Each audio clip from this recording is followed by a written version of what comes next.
Welcome back to another episode of Touring the AFC South. I am your host, Mike Patton. Before we get started on the show, we got a lot to talk about. But before we get started on the show, I do have to talk about our newest sponsor, which is Manscaped. Manscaped definitely can help you take care of yourself. You know, you mess around and, you want to go out, you want to be stylish, you want to be fresh, then holla at Manscaped. They got everything for you from deodorant to the clippers, all them different things, just to make sure you all fresh and right every time you step out there. They even have signature underwear as well. So hey, there you go. It's manscaped.com. I mean, it's awesome. It's awesome. It's definitely a nice product. And also, of course, you can get 20% off from me. My gift to you. With free shipping and a promo code. Of course, the promo code is AFC South. That is AFC South. Go to manscaped.com. Check out everything they have. Check out all the great products. You'll love it. You'll enjoy it. That's what I got. That's my gift to you on today's episode. But another gift I have for you is I have a special guest. We're going to talk about the game in London. The Bills. The Jaguars in London. They're going to be eating fish and chips and drinking beer and watching the game. But, my guest tonight is definitely someone that knows a lot about Buffalo Bills.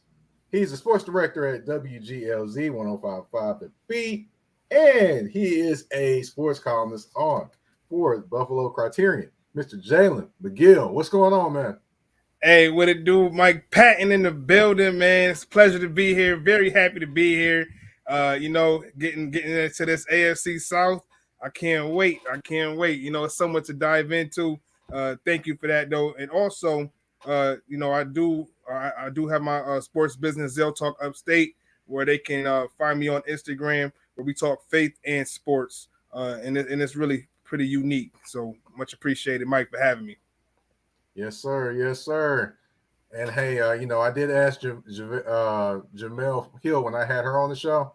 Mm-hmm. When you had a red cup, I'm just gonna let you know. If some people come in the comments, they gonna ask what you got in your cup. But hey, I didn't ask it. I'm gonna let them take that one on that one. But before we get to the show, we're gonna talk a little bit of Bills and Jaguars. But before we do any of that, it's the Get Off Your Chest segment. I got something on my mind that I have to get off and talk about. Get it off your chest. Just kind of pontificate about. And on this episode, we're going to have a case of Remember the Time. Now, I know a lot of people say Remember the Time and think about the Michael Jackson song. He was doing the little Michael Jackson stuff, and he had Irvin Magic Johnson in the video and Eddie Murphy. They was doing it. He had Amon as the love interest. And then, he was doing all the dancing and everything. But this is a different case of Remember the Time. This Remember the Time involves NFL. It involves Mr. Sean Payton. It involves Nathaniel Hackett. Now, for those that don't remember, again, Remember the Time, Sean Payton talked about Nathaniel Hackett and said it was one of the worst coaching jobs he did when he was the head coach of the Denver Broncos. Now, fast forward to now, Nathaniel Hackett is the offensive coordinator of the New York Jets.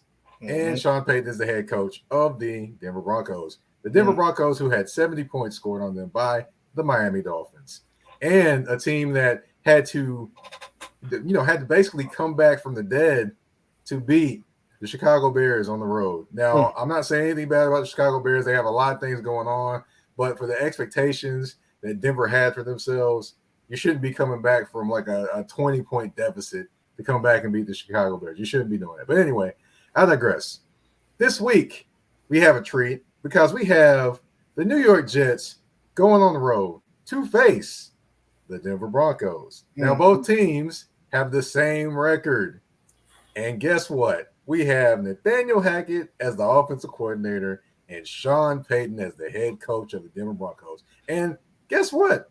The Denver defense is worse with Sean Payton than it was with Nathaniel Hackett. Ooh. Go figure. But it's going to be interesting just to watch the mannerisms, watch what happens after the game. I would have loved it if Aaron Rodgers was in this game because I'm pretty sure he would have had a lot of smoke this week. But as far as after the game, Nathaniel Hackett, and Sean Payton, I'm pretty sure there's either going to be some barbs thrown or there's going to be some interesting talk either before the game or something. Oh yeah. And I'm pretty sure there's probably going to be a couple players that want to stand up for their coach during the game. It's going to be interesting to watch, but he did all that talking and talked about Nathaniel Hackett, but he's doing just as bad in Denver. Yes. Come on, Sean Payton. You broke the code. Now you paying for breaking the code, basically. You got anything you want to throw in there, man? Now, I love that point you made, Mike, about the players who want to stand up for their coach. And I think we're going to see a lot more of that in New York than we are for the Denver Broncos. I wouldn't be surprised if this Denver Broncos team quit on Sean Payton after the words that he said. Like you said, that Week 3 matchup, Denver Broncos versus the Miami Dolphins, where the Miami Dolphins hung up 70 points, over 700 yards of offense. It was terrible. I'm talking about 10 touchdowns in a game. I'm talking about historic. So they really put a beat down on them. So I'll be curious to see, even though they were able to rally back last week against the woeful Chicago Bears, I'll be surprised to see if this team will rally behind a guy like Sean Payton, especially after the mess that he spewed throughout this season, not taking accountability after that loss. But we'll see. But that's a great point. I'm very curious to see who's going to rally behind Sean Payton. That's going to be a good one. It definitely is going to be a good one. I'm going to definitely be paying attention to those results, and it's going to be quite interesting. But speaking of something that's even more interesting, that would be the Buffalo Bills. The Buffalo Bills have always had expectations, for the last few years. Ever since Stephon Diggs got there, the expectations have gone up another level. And this year, of course, is no different than the others. Except for, of course, some are kind of not as high on them as they were last year and the year before. Is what it is. But going into this game, Buffalo Bills, the first game, I should say, they were playing against the New York Jets. Aaron Rodgers versus Josh Allen. The hype was there. And Aaron Rodgers goes down in 4 plays. Then after that, Josh Allen proceeds to throw 3 interceptions. It was a pretty rough game. People were questioning him, things like that. But since that game, he's only thrown 1 interception. He's thrown 8 touchdowns. So he's kind of, righting the ship. Do you see that as just kind of a blip on the radar screen for Josh Allen, kind of going over their season so far? Or do you see that as something he has to continue to kind of watch because, he has been a little loose with the football over the last couple years? Oh, man, over his whole career. I believe that he leads the league in turnovers at 90, if I'm not mistaken. So he's always been a gunslinger. He's always been one to turn the ball over, whether it's in the air or fumbling. He's got a bad fumbling problem too. His decision-making always isn't the best. But that brings us up to this year. This year, we have seen a different Josh Allen ever since that Week 1 game over in the Meadowlands against the New York Jets. I was actually at that game. I was able to cover that game up in the press box in New York for the Beat 105. And when Aaron Rodgers went down, it really sucked the whole air out of the place. Like, I had a chance to talk to Leonard Floyd, who knocked Aaron Rodgers out. They got a history. Floyd playing for the Bears, Rodgers for the Packers. So, Leonard Floyd was happy to get after Aaron Rodgers. And once he got after him and took him out for the season, you would think that the Buffalo Bills and Josh Allen would have easily won that game. But no, it was up to Josh Allen, and his decision-making was putrid. It was awful. It was terrible. 3 interceptions to Whitehead himself. You know what I mean? You throwing it to the same guy, trying to force Stephon Diggs the ball, fumbling on the goal line. It was bad. He lost to Zach Wilson. Gave the Jets their only win of the season.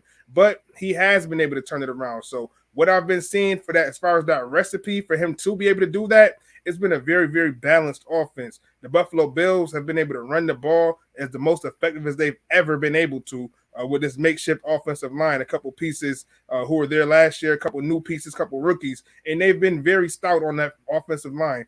So you have to give them the credit, and I think that's a lot where this Josh Allen that we've seen. He hasn't been airing it out. He's been doing a lot of more short passes, leaning on the run game a lot. He's leading the league right now in completion percentage, which to me, that's mind-boggling to know that Josh Allen is leading the league in completions at 72.5%. He's right there with Brock Purdy and Tua Tagovailoa. So I'm not surprised, but I think that this is a recipe to continue, and we'll definitely dive more into it. But I think Josh Allen's got a lot more of this type of football left in him. Not Week 1, but weeks 2 through 5. I think 2 through 4. We'll see about 5. but I think that he's got a lot more of this football left in him. All right, all right. Speaking of football left in them, I mean, looking at the Buffalo defense, I mean, they're giving up a little under 14 points a game. Yeah. And they're getting after the passer. They've lost a couple pieces, but the system is still intact. Do you kind of expect them, added the Leonard Floyd, as you just talked about? Do you kind of expect them to kind of keep this up with just the system that they have under Sean McDermott? Or, do you think eventually they're going to kind of come back down to earth a little bit defensively? Mike Patton, listen, I was completely shocked. Like when I watched the Bills in training camp right there in Rochester, New York, they do their training camp in Rochester, right where I'm from. I watched them, and I knew the secondary was going to be, together. Both their safeties coming back with Micah Hyde and Jordan Poyer being healthy. Trey White, who had a bad season-ending injury, prayers for him, tearing his Achilles against Miami right after 2 years, not even 2 years after the ACL tear. To him to have to rehab back and try and really get back on the field, get there, and the defense has been doing this, and then for that to happen, prayers out to him. But the depth on that front, in the secondary really proved to be good to me. Damar Hamlin was inactive. They picked up Taylor Rapp of the Los Angeles Rams, so they had a lot of great depth back there. And then the defensive line has shown up. I have never seen this defensive line play this good for the Buffalo Bills. I've been covering the team for the last 2 years, but I'm a Dolphins fan, believe it or not, Mike. I'm actually a Dolphins fan, so I've been watching the Bills my whole life. And this defensive line with DeQuan Jones, Ed Oliver, Leonard Floyd, who we talked about earlier. Von Miller's not even back yet. These first-round picks like a Greg Rousseau finally coming into fruition. And then they got guys like Puna Ford, who's inactive, not even playing, but another 300-pound lineman. A guy like Jordan Phillips. So the depth is there. They're being physical at the line of scrimmage. They're being physical at the point of attack, and they can do anything. They can stop the run. They can get to the quarterback. And I thought more than anybody that with the holes that I saw with Leslie Frazier, who's leaving, who was their defensive coordinator for the last 6 years, with him and his leadership going, Tremaine Edmonds, who's about to be playing right now, kicking off against the Washington Commanders in Washington. Yeah. So he got his big payday. So. I was surprised as many, but Terrell Bernard, a rookie who's hopped in and made a huge impact. Matt Milano is still probably one of the top 5 inside linebackers in the league. So I was more surprised than anybody. But when you talk about this defense, they're the number 6 defense overall. They're number 2 right now in scoring, as you mentioned, 13.8 points a game that they're averaging. But when it comes to the passing game, they're number 4 right now with only allowing 169 passing yards, and they're doing pretty decent on the run too. So I'm impressed with what I'm seeing. I don't think it's going to stop anytime soon because Sean McDermott, he was getting a lot of flack earlier on in the season, the last couple of years. Is he going to be on the hot seat? They can't get over the big game. But the leadership that he spewed, maybe it was something between him and the Leslie Frazier that wasn't all the way gelling, because right now, the way that his team is buying in, the way that they play every game on 10 with the mission, you've stated it before, a lot of pressure. This year, they didn't have as much pressure on them. They've been able to slip under the radar and just play with a hard blue-collar mentality. And the way they beat down on my Miami Dolphins right now, they're looking pretty good in the AFC. Number 2 right now in defense, right now under the Cowboys and scoring right in between the 49ers. So that's their company right now. Cowboys, Bills, 49ers. So that should tell you something. And I don't think that's going to stop anytime soon. Yeah, definitely is a sight to see. And like you mentioned, Von Miller has not stepped on the field. He is flying over to London. He is going to practice over there. So the expectation is he might actually play. He needs to sit down, in my opinion. Von he's a freak. He's a freak athlete. You know what I mean? But Von, you had a great season last year. Thanksgiving came around. You messed yourself up. The team is playing great. You know what I mean? What are you? You're going to be on a limited snap count anyways. So it's like, why rush back now? In my opinion, it's in London. Just take it easy. You want to be with the guys. That's fine. You're doing your Von cast. You know what I'm saying? He's out there on Bleacher Report. I'm watching this Von cast. He's doing a great job, by the way. But I think he needs to sit down. That's not just me being a Dolphins fan. But that's just he needs to just sit down, get all the way healthy. It hasn't even been a year yet. Get healthy, man. Your team is doing just fine. Your leadership's there, but he want to get with his boys. I mean, he got his dogs with him from LA when he won that championship. Taylor Rapp, Leonard Floyd. He got his dogs with him. He got his dogs from Buffalo with him. So I can understand, but in my opinion, just sit down. Right. Well, we're going to talk a little bit of DeMar Hamlin, but I know he as well. Just kind of ask, just kind of how's he been? How's you kind of observed him out there in terms of being around the guys at those? Well, DeMar, I think he's just happy to be playing football right now. Like I said earlier, Micah Hyde healthy, Jordan Poyer healthy, Taylor Rapp brought in free agency. So, but before, I believe DeMar was a 6th round pick out of Pittsburgh.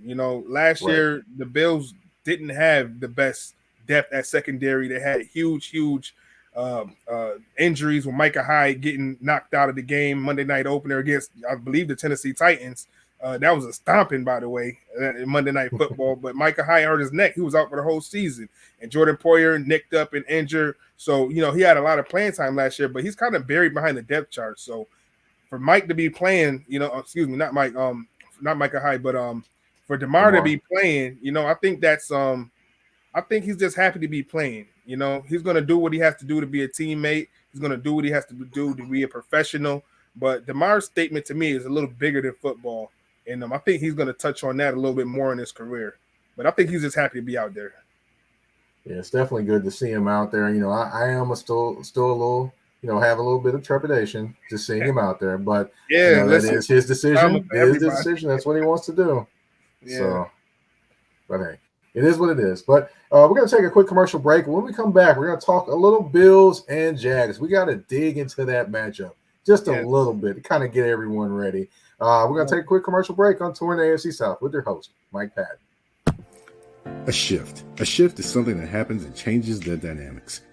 And that's what happened when Garrett Logistics was born. After 10 years as a sales pro in the logistics world of sporting goods, John Garrett decided to pivot to the world of freight and start a brokerage. So you're saying to yourself, why trust Garrett Logistics? Well, Garrett Logistics helps shippers improve overall workflow, along with increased on-time pickup and delivery percentages. Last-minute loads, multi-drop pickups, and more are part of the services with Garrett Logistics. They're available Monday through Friday, 7 a.m. to 6 p.m., and Saturday, 8 a.m. to 12 p.m., all times Central Standard Time. So give them a ring at 615-400-8484. That's 615-400-8484, or you can email them at john@garrettlogistics.co or visit their website at garrettlogistics.co. Garrett Logistics, where the motto is, it's not just freight to us, it's your business.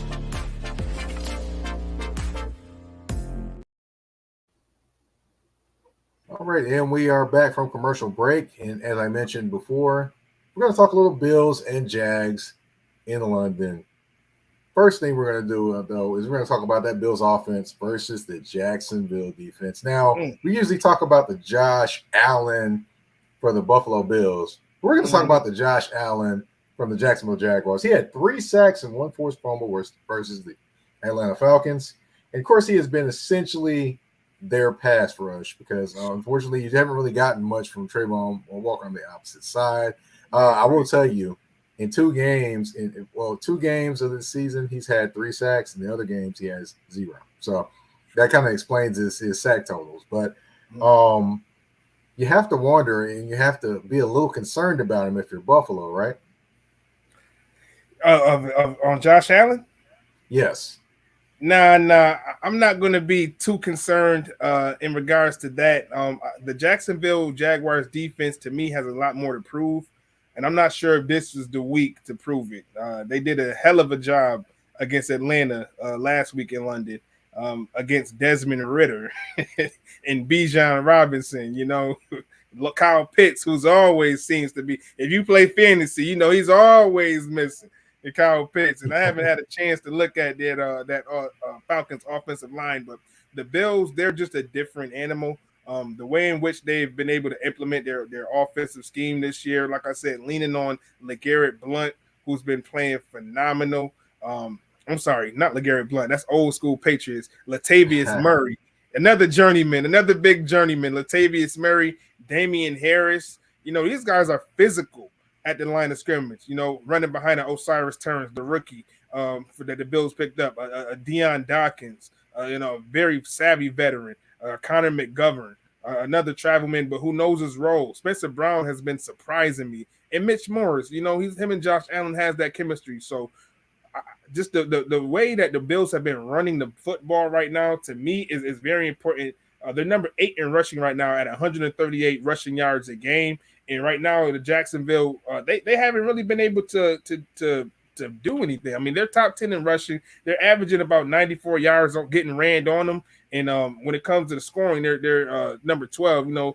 Averaging teams are putting up about 20.5 points on them. And this offense is clearly, this is number 6 offense overall in the league. They can pass the ball, they can run the ball. They have an elite quarterback. So it's going to be up to your man, like you said, Josh Allen, the other Josh Allen, to get to him. And he has had a lot of consistency playing the Buffalo Bills. This might be one of the games where he likes to get up and really, get physical. The team has been in London already.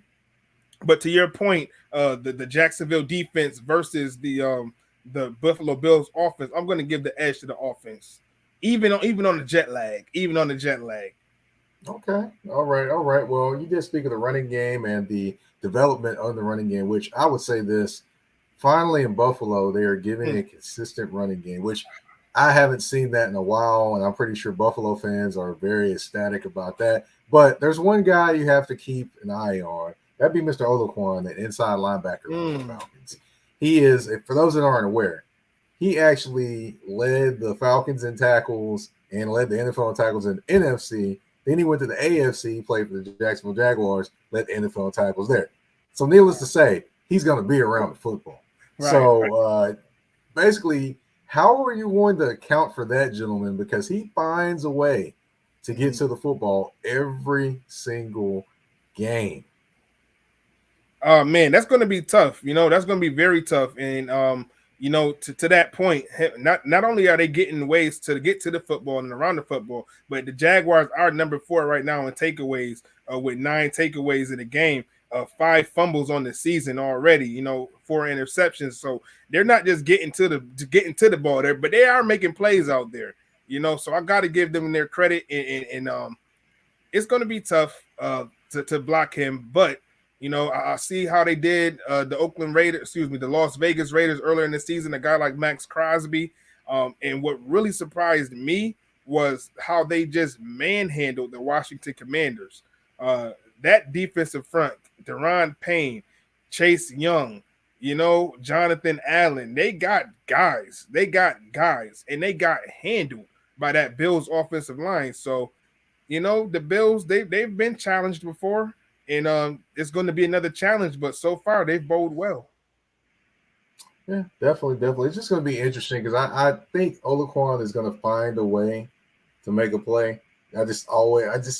Because he just finds a way to get to the ball, whether it's speed, whether he kind of jumps a play or not. So that's the thing with him. You might catch him jumping a play and catch him out of position. That might actually spring a big run in this game potentially. So that's something to watch for as well. But another thing to watch for is a very, very key matchup that I am looking forward to seeing. That'd be Stephon Diggs versus an up-and-coming corner in the NFL. That would be Jacksonville Jaguars, Tyson Campbell. Now, Tyson, I used to pick with him about, not being able to catch the football when he first got in the NFL because he'd be right in the vicinity. He'd make the defensive play, and he dropped the football. But now he's actually catching the football now. So, I can't really say that about him now. But, he's a big corner out of, that football factory of defensive players. That's Georgia. Definitely going to be an interesting battle seeing him going against Stephon Diggs for most of the game. Man, I know Stephon Diggs is going to make his plays. He's going to make things happen. But I would not put anything past Tyson Campbell making a play against Stephon Diggs. What do you think about that matchup and just the veteran, the proven guy against the up-and-comer at cornerback? I love to see it. Obviously I haven't been that tuned in with the is he a rookie, Tevin Campbell? No. Tyson Campbell is he's like a third or fourth year guy. He is their guy at corner, basically. Okay, so he their guy. Oh, I love to see. I can't wait to see this matchup because Stephon Diggs was not tested at all last week against Kader Kohu, undrafted rookie in his second year for the Miami Dolphins. They had him shadowing Stephon Diggs all game. You know, Eli Apple was inactive for the Miami Dolphins. Xavier Howard was trying to tie it up with Gabe Davis, and we all know about Jalen Ramsey and him being hurt. So this will be a great matchup. You know, Oakland, they didn't have any. I keep on saying Oakland, but the Raiders, they didn't have anybody on Diggs. The Jets, he was able to handle Sauce Gardner, 10 catches, 100 yards, and a touchdown in the season opener. Even though the Bills lost that game, the Jets had definitely have top 5 defense. He was able to handle Sauce Gardner. But even against the Commanders, you know, they don't have any formidable components. So I'm excited. As long as this kid's ready to play and he's ready for the challenge, I love to see it. You know, I would love to see a contested Stephon Diggs and see what Josh Allen can do with that.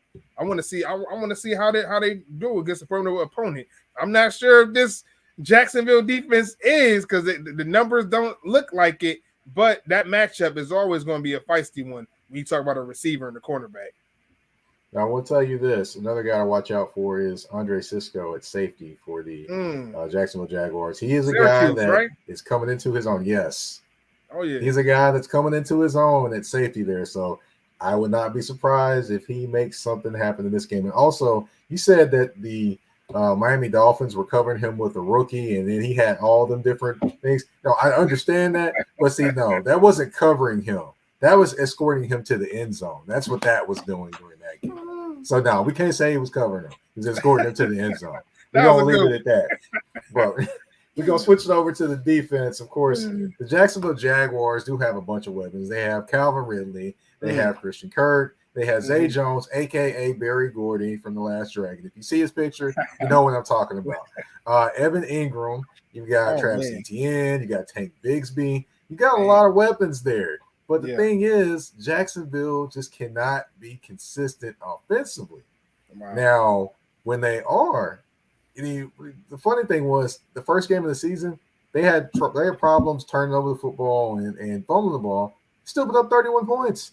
But this could be potentially a game where they could go at the secondary of the Buffalo Bills, you know, provided they're able to get the ball off, of course, because they have had offensive line issues. But provided they're able to do that, you know, Tre'Davious White is out.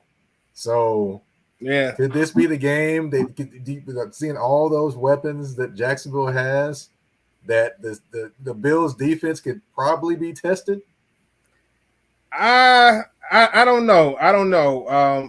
I think that Dolphins offense was probably one of the biggest tests that they can have in this early part of the season. But, you know, we talk about a team leading the NFL in rushing and passing and offense and yards, you know, Tyreek Hill, Jalen Waddle, it's a lot, you know. So I think that's the biggest test. But I'm not sure, Mike. I'm not sure. When I look at this Bills secondary, I think that they're still going to be disciplined. They've got their corners, Khair Elam, the first round pick, who was a healthy scratch for most of the season. This is his opportunity to show why he needs to be on the field. You got him. You still in Christian Benford. He went down against the Dolphins game. Dane Jackson went in there, didn't miss a beat. You know what I mean? So that chemistry that they have back there is really unique. It's genuine and it's special. But when I look at the Jacksonville offense, my main thing I'm looking at, or I'm looking for rather, is your quarterback. Where is he? Trevor Lawrence, man. I don't know where he is, man. Number 1 overall pick right now. When it comes to completion percentage, when it comes to QBR, when it comes to wins. Not wins, but completion percentage and QBR. He's got guys like Josh Dobbs ahead of him in both statistics. Baker Mayfield ahead of him in both statistics. Come on. Sam Howell. Sam who? Sam Howell. The Washington Commanders ahead of him in both statistics. I mean, he's just not you just pointed it out. Weapons on weapons. Calvin Ridley, Christian Kirk, Evan Ingram, Travis Etienne, Super Bowl coach, Doug Peterson. Come on. I'm not sure what it is, but I guess we're going to find out in London. I'm not scared of Trevor Lawrence, especially with that Bills secondary. I think the Bills defense is going to have their way. And this is some inside information. I've got Trevor Lawrence in my fantasy football league. He's done terrible. I'm so disappointed in him. So, he hasn't been looking good, and this isn't the game to do it.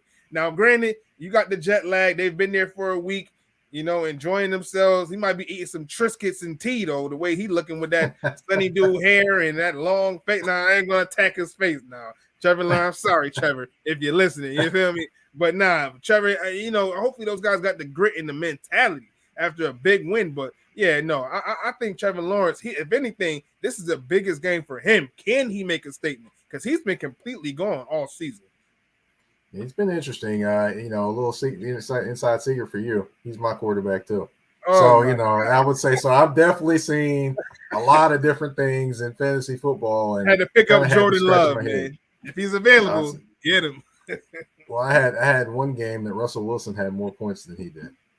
Yeah, so they just no offense, Russell Wilson, but just saying the offense, nah. But anyway, the thing with me is that we're gonna get to a point that I was getting ready to get to when it came to Trevor Lawrence. It isn't necessarily all Trevor Lawrence, but one thing you look at is the offensive line. And this week they get Cam Robinson back. Cam Robinson's been on suspension. And his window open to come back. Of course, I don't know if he's going to start or anything like that. They're kind of playing it coy, but I would suspect that he's going to start somewhere or be in there in the mix somewhere. And he is a big body that they paid and they need.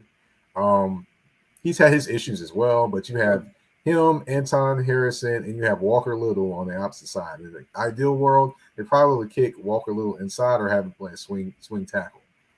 So, in my opinion, their best offensive line is moving him inside, Walker Little, and then putting either Anton Harrison or Cam Robinson on the opposite side and call it a day. But, with that could potentially give them a boost, help them block more. But they haven't run the football, consistently either. Now, I say some of this is because Travis Etienne doesn't necessarily get the attempts that you would probably say he needs, because he's a guy that he's a volume guy. He's not a guy that's going to get you a steady 4-5, things like that. He's going to get you maybe a couple, maybe this, and boom, he's going to pop out for one big one. So, in that, I would say the offensive line, they've got a tall task on their hands going against this Buffalo defensive line. Now, you got Leonard Floyd, like you mentioned. You got, Puna Ford isn't even playing. You got all these different guys that they can throw in there and play. To me, what I would say is you use the quick game as an extension of the running game to kind of loosen things up. But other than that, do you see any other ways where they could potentially attack this Buffalo Bills defensive line? It might be tank time. It might be Tank Bigsley time. Maybe seeing what you got in him, because like you said, Travis Etienne very light in the butt. You know what I mean? When you talk about that defensive line with Daquan Jones and Jordan Phillips and Ed Oliver, you know what I mean? So we'll see. But if anybody can get it done, I think Doug Peterson. I think it might come down to the X's and O's in this one. I don't have the game plan, but I'm pretty sure Doug Peterson, hopefully he can put something together that's going to be formidable. And he's going to have to lean on Josh Allen, the other Josh Allen, to try and get anything done. That's true. Before we kind of what's that? I had a quick question because you had a great point. I didn't know about the offensive line and the Cam Robinson, but Juwan James of Kansas City just picked him up. Juwan Taylor, yes. He used to be formerly married to Jacqueline Carr, gospel artist Jacqueline Carr, but he has not been having a season at all. He's been looking terrible. Penalties after penalties, holdings after holdings. How did he play last year? And because last year it seems that the Jacksonville Jaguars played great, and with his departure, it seems like that offensive line has definitely scrambled. So, what's your thoughts on that? I would say this: last year he played the similar type way. What he's going to do is he's going to get to in terms of just not similar in terms of bad, but similar in terms of he played to the how he lines up and his helmet barely breaks the center's belt buckle and all those type of things where it's supposed to be. He did all those same different things, but they all broke his way last year. So that's probably what the difference is now. More of a spotlight on it. After the first game, there was more of a spotlight put on it because, of course, if you look at it, he wasn't where he was supposed to be in terms of, and it should have been, too many men in the backfield. But he's done that majority of his career. Wow. And of course, but it's up to him at this point to make those adjustments to make things happen. But yeah, that's basically what it was in terms of him. He's always played that kind of depth. He's always kind of played, he's always going to push the envelope when it comes to what's legal and illegal. Right. He's always done that. Okay. All right. That's good insight from that former Jacksonville Jaguar. Because I'm like, oh man, I don't know what the Chiefs thought trading Orlando Brown and letting him walk in free agency and then picking this guy up. He's gonna cost them some games, maybe even in the playoffs. You don't want no holding on. I mean, Andy Reid was even benching him at a point in time. Yeah, he so did. I definitely had to get the 411 on him. Thank you. Yeah. Yes, sir. No problem. And I will tell you this. I would be remiss if I didn't talk about these Bills linebackers. Matt Milano is probably one of the most instinctively intellectual linebackers that I have seen. I mean, he just diagnoses it and makes it happen. He isn't really a guy that takes on a ton of blocks, from what I've kind of noticed. He's a guy that kind of diagnoses it pretty quickly and just uses his speed to make it happen. I mean, with him, you mentioned the rookie. I hated that I hadn't seen Terrell Dodson out there, which he's from the area down here, by the way. Okay. But it's just Terrell Bernard and Matt Milano making things happen. I mean, what can you just say about this dynamic duo in the middle of this defense? To me, well, to most Bills fans, Terrell Bernard, nobody expected this out of him. Not the most athletic, but when it comes to the instincts, playing off of another smart, intelligent player like a Matt Milano, they've been able to wreak havoc. And it doesn't hurt playing behind that defensive front that we've talked about this whole show. You know what I mean? That doesn't hurt at all. But the instincts and the knowing where to be at, the hands that he has, a couple ugly late hits that I don't like from Milano. To me he kind of a dirty player in my opinion. He's always doing that extra, just hitting out of bounds. I don't like it. You know what I mean? But I mean he injured to gave Tua that concussion. Pushed him in the air last year. Who was it? Breece Hall gave him Dalvin Cook in week 1, that late hit out of bounds. So he plays with a little bit of edge. And every good defense needs some of that. But yeah, the way that they've been able to play off of each other, because like we mentioned earlier as well, Tremaine Edmonds, him leaving, that was huge. He had the physicality, he had the stature, he had the size. But the instincts, Terrell Bernard is shown to be an instinctually better player. And when it matters, in that middle of that defense with another smart player. So that's another thing that makes the Bills special this year is the fact that they have every level. They have smart players on every level of the defense. Definitely. It's going to be interesting watching this game. Of course, this game is going to be early in the morning. So while you're getting ready for church or whatever your activity is going to be on Sunday, you can be watching you some football. Oh my God, right? Because East Coast, we 9:30, so it's even earlier for y'all. Right, it's 8:30 here, and then on the West Coast it's 6:30. Oh my God! Set them lineups early, y'all. Set them lineups early. Man, what you said, but of course, we don't end the show like this in terms of to talk about the game. We do have a game at the end of the show. It's 5 questions. 2 answers and 1 choice. Are you ready? All right. I think I'm ready, man. I'm ready. Let me get my red cup. All right. Here we go. Bruce Smith or Thurman Thomas? Which one is more synonymous to the Buffalo Bills to you? Man, to me, I think Bruce Smith. Simply because what he was able to do on that defensive side, how dominant he was able to be. When you look at the Bills and their running back situation, most people love OJ the Juice, man. You feel me? So Thurman Thomas, as good as he was, when it comes to that position, I think OJ got a little bit more clout with Bills fans. So we got to give it to Bruce Smith for sure. Okay. All right. Next one. You got to cheer for one team in the NFL for one Sunday. Is it the Kansas City Chiefs or the New England Patriots? Which team are you cheering for? Man, I'll make all right. Bet. So, like I said, so this is a little. I'm not as biased. because me personally, even though I am a beat writer for the Bills, I love the Miami Dolphins. That's my team. That's my team I grew up watching.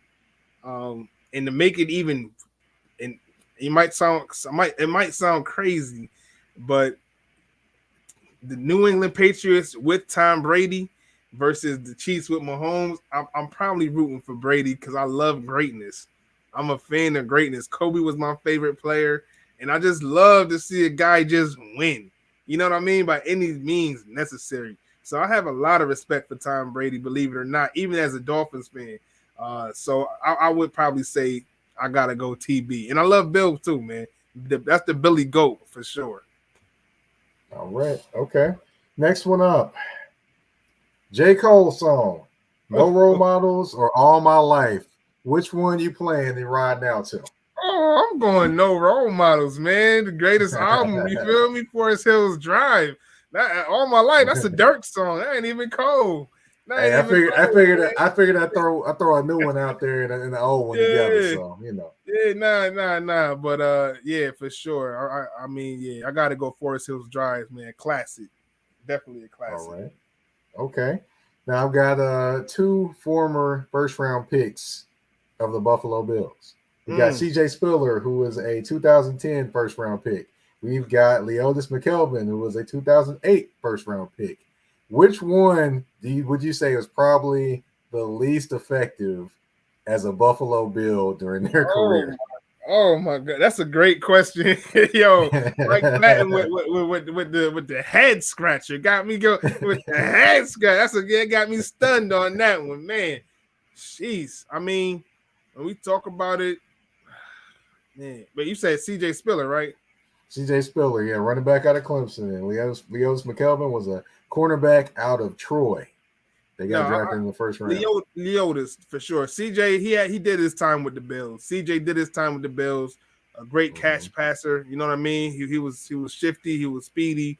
I got to give him his kudos and credit. So I'm gonna give the nod to CJ Spiller. For some reason, I thought EJ Manuel was in the mix. And that's why my mind was blown. But no, I started to say him. I started to. That would have been terrible. But now, Leodis, he got to go, man. He had to go. Got you. Okay. Might even throw Sammy Watkins up in there. Oh, man. I could have thrown Sammy in there. Sammy at least had a 1,000-yard season, so I give him that one. Yeah, Sammy. But I'm going to get the last one I'm going to end it with. We got to go with Rick Ross, man. The Boss or Diced Pineapples, man. Which song are you going with? Oh, I'm rolling with Diced Pineapples. For sure. He got him and Meek Mill got the album coming out. Oh man, I'm excited for that one. That's about to be an instant classic. Maybach music. You feel me? Yeah, gotta go Diced Pineapples though, for sure. All right. Well, that's 5 questions, 2 answers, and 1 choice. You're off the hot seat. That's the end of the show. I want to thank you for coming on. If you would, tell everyone where they can find you on social media, what all things that you're working on as well. Man, first off, thank you, man. Thank you, Mike, for the opportunity. It was a pleasure. I had a blast talking football with you. Definitely we'll have to get you maybe on our show on the Beat 105.5 right here in Rochester, New York, to talk about the Jacksonville Jaguars in this upcoming matchup. But people can find me on www.zilltalkupstate.com. That's Zill Talk Upstate on the Instagram page and Facebook, where we talk about faith in sports. I try and highlight, a lot of these athletes and what they're going through in their faith and, how to uplift our people. So I've got interviews with Tua Tagovailoa, Sean McDermott, any and everybody you could think of about faith and sports. And it's really uplifting and enlightening. A lot of great articles on the website as well. But we got articles about everything: football, basketball, so it's all over the place. And I am the sports director for the Beat 105.5, so they can go to the beat105.com for some stuff too. And I'm on the Real Deal Sports Show on the Beat 105, and you can go to the realdealsportshow.com too, on the Real Deal Sports Show YouTube page to check out our show. All right. Well, I thank you for coming on. Of course, you all know who I am. I'm Mike Patton. I'm the host of Touring the ANC South. You can find me on Twitter at Mike. I'm sorry. It's not Twitter anymore. It's the artist formerly known as Twitter. You can find me on the artist formerly known as Twitter. No, I don't even call it that, man. DMX is the only X I'm gonna recognize. As far as the artist formerly known as Twitter, I'm gonna call it. That's what I'm gonna roll with. And an homage to Prince.